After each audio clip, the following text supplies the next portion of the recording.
is what is called knowledge. In other words, this is the process of acquiring knowledge.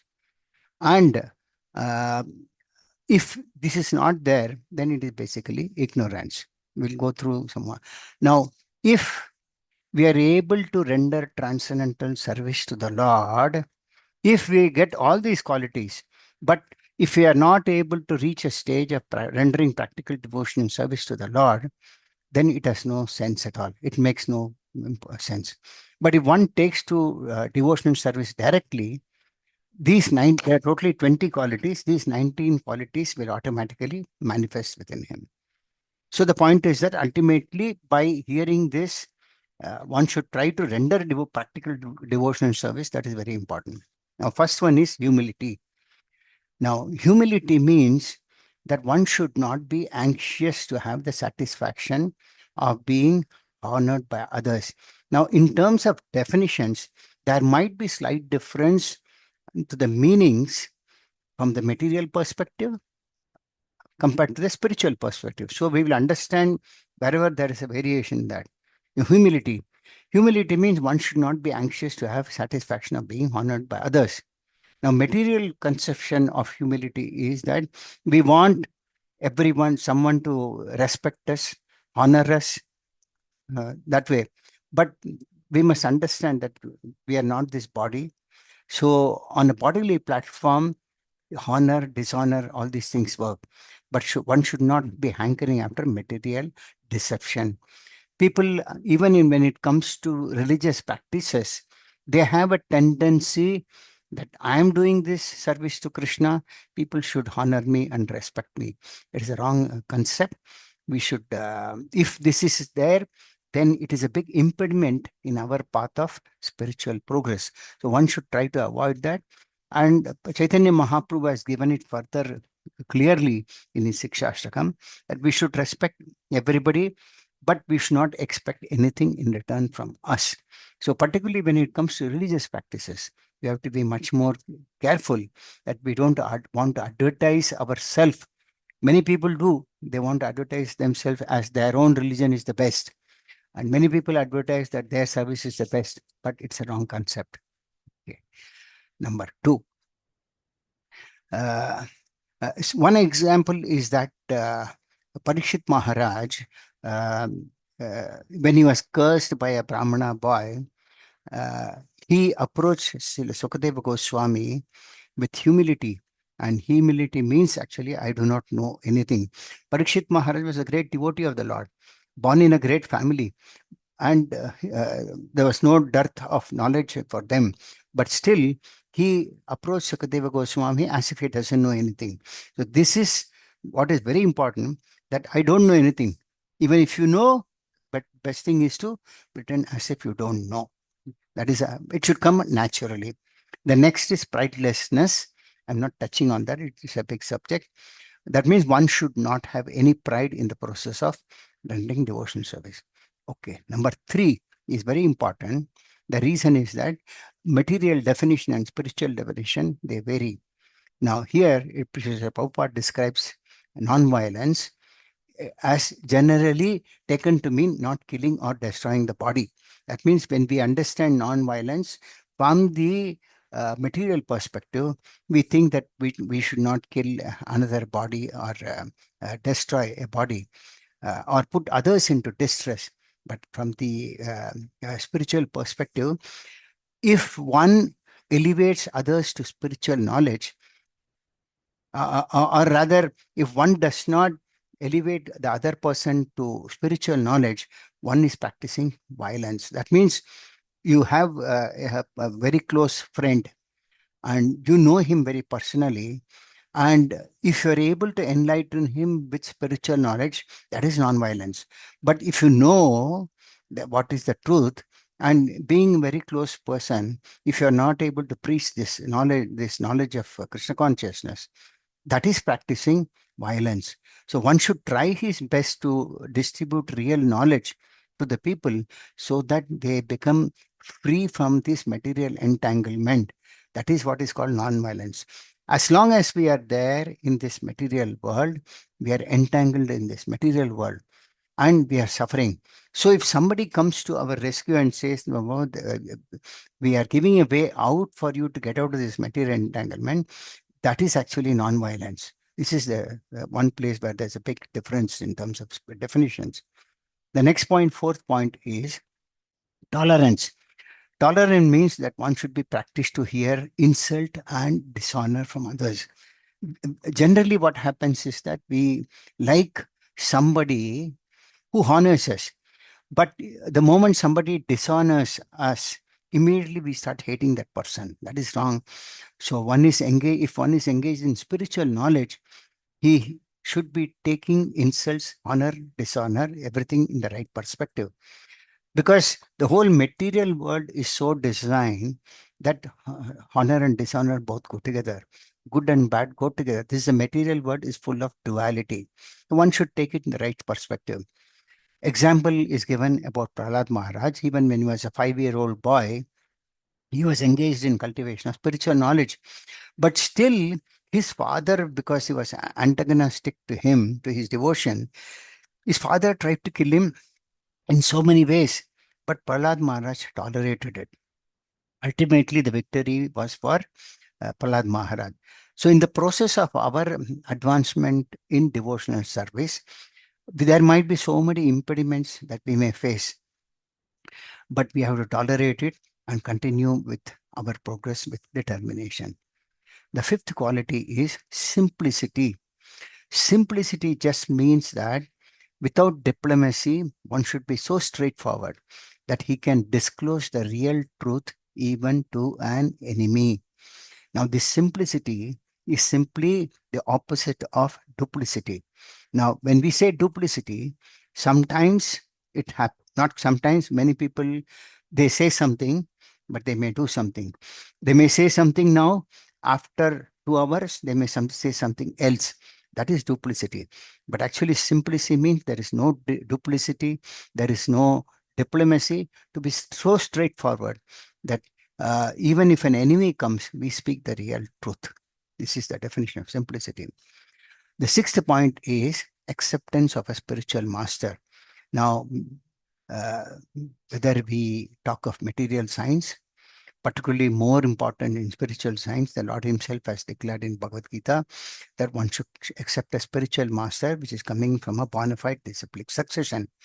So one should approach a spiritual master with all the humility and offer him all services so that he becomes pleased to bestow the blessings upon his disciple. Because when we, first thing is we have to accept a spiritual master from a bona fide disciplic succession. This bona fide disciplic succession is given in Padma Purana. There are 4 authorized sampradayas: Rudra Sampradaya, Sri Sampradaya, Kumara Sampradaya, and so forth. Now, ours is from the Brahma Madhya, ours is from Brahma Madhava Gaudiya Sampradaya. So if one accepts a spiritual master, which these are all 4 authorized disciplic successions, then what happens is the knowledge that one receives is perfect. Now again, one has, after accepting a spiritual master, one has to render service to the spiritual master, by which the spiritual master becomes pleased and he gives blessings to his disciple. And then there are, of course, other things like in our this thing, we stipulate that one should chant 16 rounds and follow the regulative principles.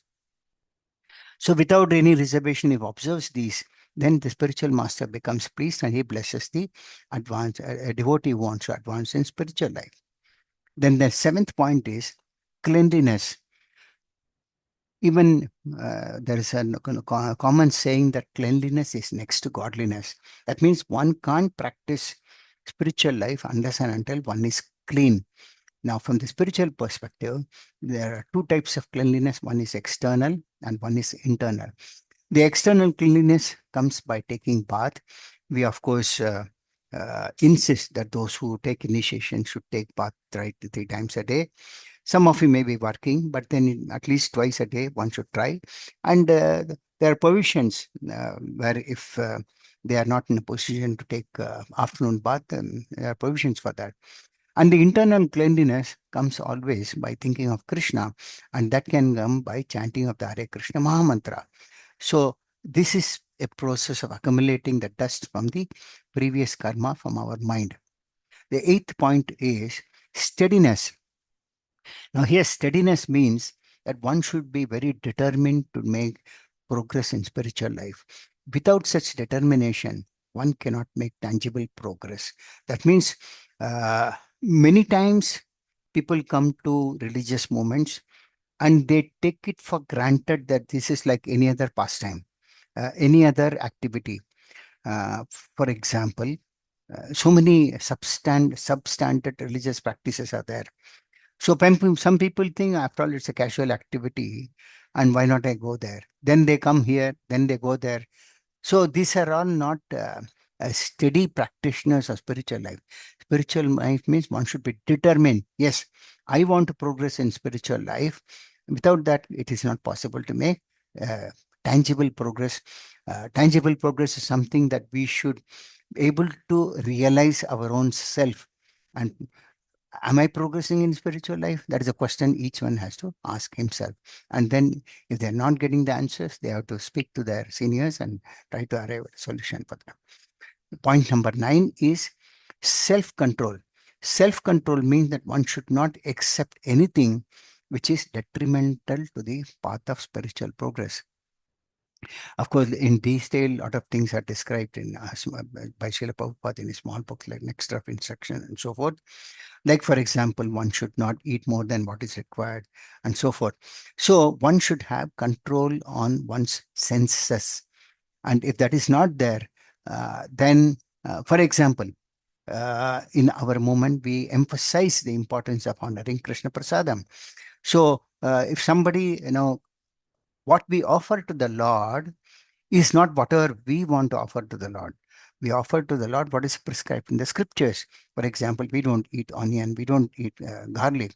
So, if we think that I have to eat this only, so what happens is the tendency is to go out to any restaurant and practice a habit of eating whatever possible at home by offering. And whenever there is a palate, the desire to eat something which is not prescribed, we go out to a restaurant and eat. So that means we don't have a sense control. We are not able to control our senses. So if such practices are adopted, they are a big impediment to the path of spiritual progress. Text number 10. One should become attached to this and reject anything which is against the path of spiritual progress. This is a real renunciation. The senses are so strong that they are always anxious to have sense gratification. This definition is renunciation of objects of sense gratification. So we might, for another example, I can give is watching TV. Now, watching TV is definitely not recommended when if you're attached to seeing serials which are not healthy for our spiritual activities. So we should have that this thing that I don't want to watch this. I can use the TV at the same time in Krishna's service by watching pastimes of Krishna and so forth. So this is what is called real renunciation. Not that I give up the TV, but I utilize the TV in Krishna's service by uh, hearing about Krishna.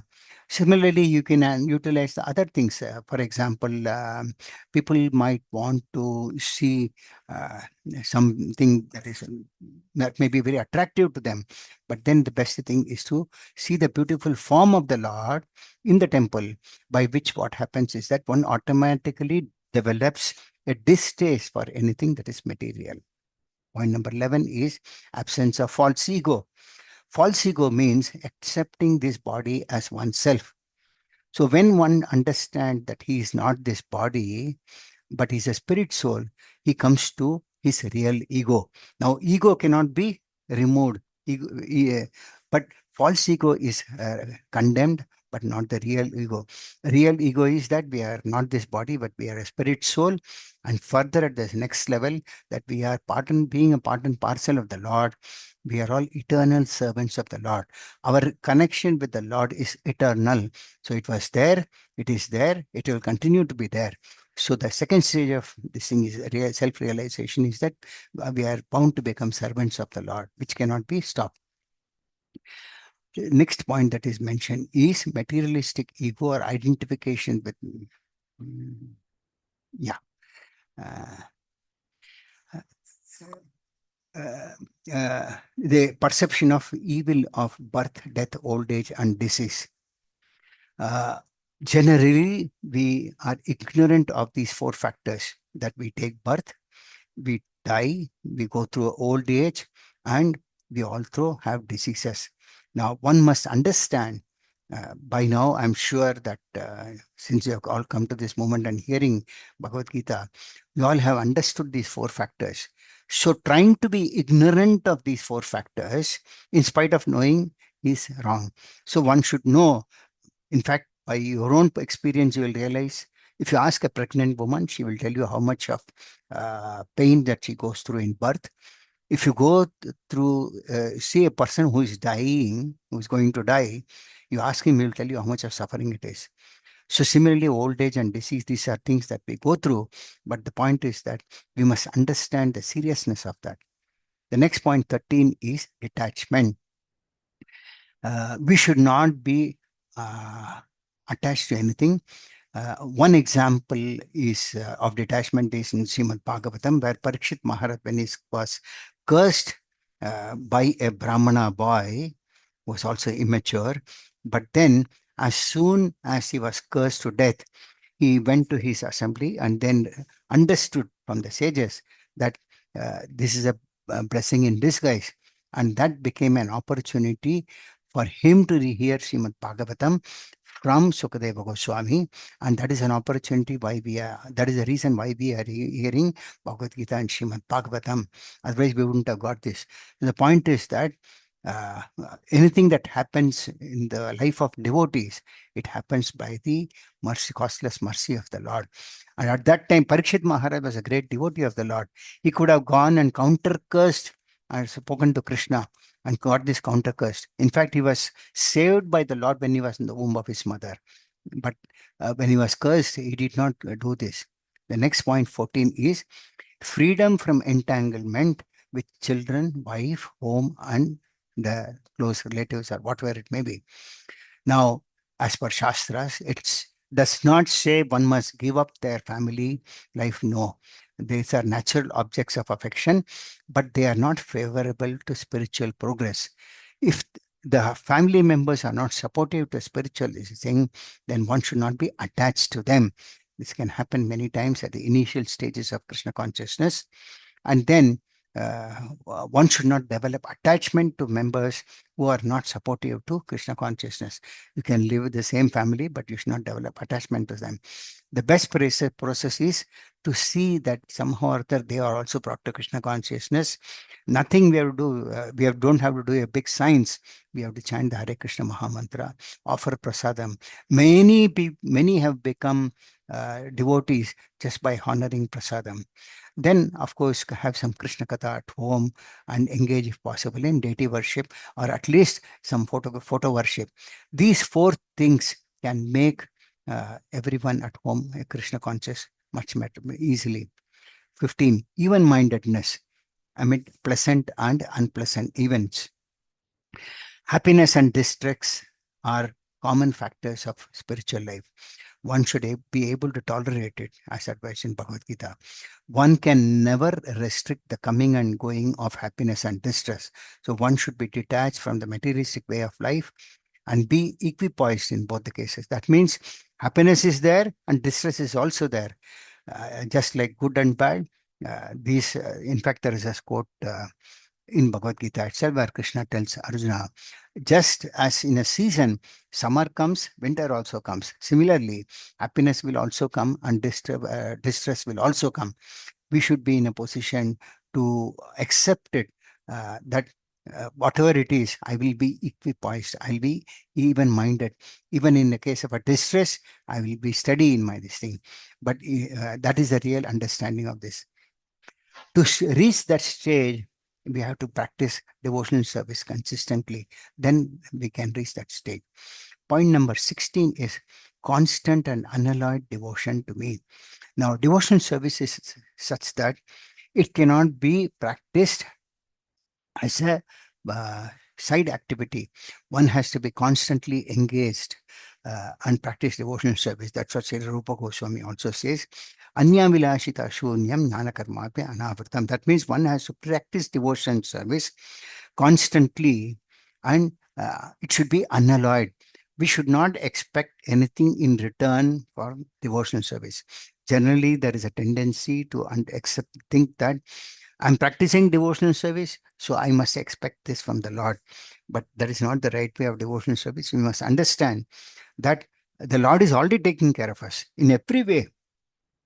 So the Lord is providing what is necessary for us. Sometimes we may have an ambition. I must be a billionaire, but your karma doesn't have that. So the Lord has provided what is necessary for us for our sustenance to keep the body and soul together.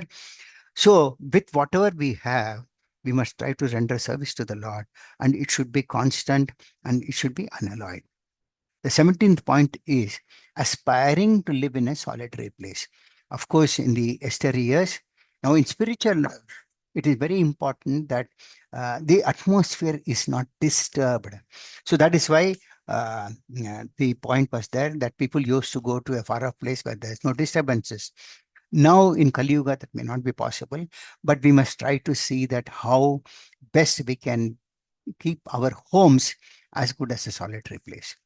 And if we are that, we will be able to practice devotional service uh, uh, with proper attention. Otherwise, what will happen is somebody may be doing devotional chanting very sincerely, and somebody might want to watch TV, which might be a great disturbance. Point number 18 is detachment from the general mass of people. So, before coming to spiritual life, we have so many circles: social circle, friend circle, relative circle, club circle. We have so many these types of association. But when one comes to spiritual life, he should not mix with materialistic men because uh, it will be a big impediment. It's just like if somebody puts one leg on one boat, another leg on another boat, and tries to cross the ocean, he will tumble. The boat will also tumble. In the process, he'll fall into the ocean and he'll get drowned. Similarly, one should accept that both spiritual life and material life cannot go together, but one should have that desire. Yes, I should not associate now with general mass of people. Uh, and one can test this by trying to live in a solitary place without unwanted association. But one should try to develop devotee association by which this unwanted association can go away from our this thing. Generally, there are a lot of invitations, birthday party, marriage party. We should have that discriminatory this thing to understand whether do I have to participate it or not. The point number 19 is accepting the importance of self-realization. As far as self-realization is concerned, it is clearly stated that Bhakti Yoga is especially practical. As soon as there is a question of devotion, one must consider the relationship between the super soul and the individual soul. The individual super soul and the super soul cannot be one. At least one, not in the bhakti conception. The devotional conception is that we are a part and parcel of the soul, super soul, and there is a relationship that is existing. And it is not a bodily relation, but it's a spiritual relationship. This service of the individual soul to the super soul is eternal, which I mentioned, Nityam. So, soul is eternal, the Lord is eternal. Similarly, the devotional service is eternal. So we must understand this. Whatever activities we perform in devotional service, it is permanently a credit to your savings account, a devotional service account. So it doesn't get ruined. Like material activities, if you perform a pious activity, the result is over once you get the results of that. But devotional service is that even if you offer one obeisance just to the Lord, that also is taken into credit in your account and it will accumulate. If you stop devotional service in this birth at 40%, next birth you will start at 41%. That is the difference between devotional service and other material activities. Point number 20 is philosophical search for the absolute truth. We must have a quick desire, yes, I want to practice spiritual life, and the Lord can be understood in various stages like Brahman, Paramatma, and Bhagavan. And this last word is Bhagavan. Bhagavan is the last word in this realization. So one should try to reach to that platform, because in Kali Yuga, one cannot. Uh, Brahman is, in fact, is partial realization. Paramatma is also a partial realization. One cannot do any yoga practice, Ashtanga yoga, in this Kali Yuga. So Bhagavan, or the last, is the last stage which can be practiced easily by devotional service. That is the perfection of knowledge. So it is. I'm concluding the class with one sentence saying that right from the first point of humility to the point of realization of the supreme truth, the absolute personality of Godhead, this process is just like a staircase beginning from ground floor and going up to the top floor. Now, in this staircase, there are so many people who have reached the first floor. Some have reached the second, some have reached the third, so forth. But one should reach the top floor, which is the understanding of Krishna. So, uh, uh, sometimes, if we are not determined, we can get stuck in any of the floors. But we should have this determination somehow that I want to reach the top floor. And still, if you fail, you don't have to worry. Your devotional service, what you have done so far, will not go a waste. With this, I conclude the class for this session. Any of you have got one question, I can take it. Hare Krishna, Prabhuji, Dhanvat Pranam. Dandar Pramataji. Prabhuji, thank you for this wonderful class. Yes, Prabhuji, Mate. I just have a query. Yeah. That is, you told that we should take insult in a right perspective, right? Yes, yes. But what is that? Can you just elaborate on that, Prabhuji? Now, I gave the example of Prahlad Maharaj itself. If you see the conversation, the seventh canto of Srimad Bhagavatam, there are many examples. In the case of Prahlad Maharaj, if you read that, you will see how his father insulted Prahlad Maharaj. But Prahlad Maharaj took it in the right spirit. He didn't retaliate. The point is, if you retaliate, you get deeper and deeper involved into it. And in the process, you might lose track of it. So whatever, if somebody insults, just leave it as it is. After all, you must think that I'm not this body, I'm a spirit soul. Let him insult and let him take the karma for it. You don't retaliate. Prabhuji, and also one more thing. Yes, You just told um, self-control, right? Like yes. you said, if you are not able to control your tongue, that is senses. I Mm, mean, if you're not able to control what you're eating, mm, that means you don't have sense control, right, Prabhuji?